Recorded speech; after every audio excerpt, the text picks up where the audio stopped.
এই যুবক, আসরের নামাজের এত দাম।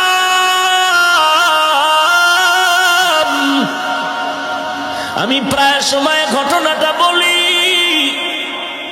ওই ভারতের জমিনে ওলিয়ে কামেল, যার নামে আজও দিল্লি শহরের মধ্যে দাঁড়িয়ে আছে কুতুব মিনার, ওই কুতুবউদ্দিন মুখতিয়ার কাকি রহমাতুল্লাহ আলাইহি জবরদস্ত একজন ওলিয়ে কামেল কুতুবুল আলম।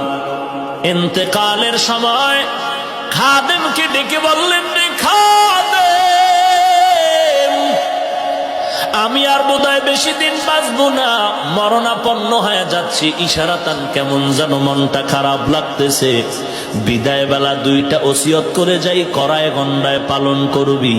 এক নম্বরে মরণের পরে জানাজা পড়ায় তাড়াতাড়ি দাফন করে দিবি, দেরি করবি না। নবী বলছেন, মাইয়েতের দেরি করিয়া জানাজা দিলে মাইয়েত বড় কষ্ট পায়, তাড়াতাড়ি দাফন করে কবরে রাখবি। এক নম্বর। দুই নম্বর ওসিয়ত, আমার লাশটা যখন ময়দানে যাবে, হাজার হাজার ভারতের আলেম ওলামা মানবেন, তবে যে কোনো আলেম যেন আমি কুতুবউদ্দিনের জানাজার ইমামতি না করে।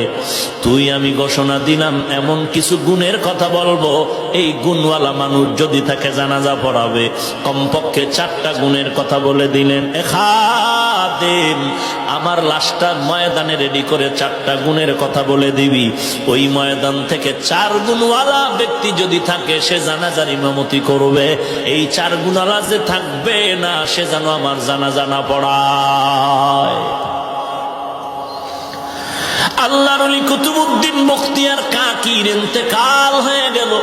খাদেম ময়দানে লাশ হাজির করে, মাইয়াতকে হাজির করে এলান করে দিলেন, 1 নম্বর ওসিয়ত, জানাজা পড়ায় তাড়াতাড়ি কবরে রাখতে হবে, বিলম্ব করা যাবে না।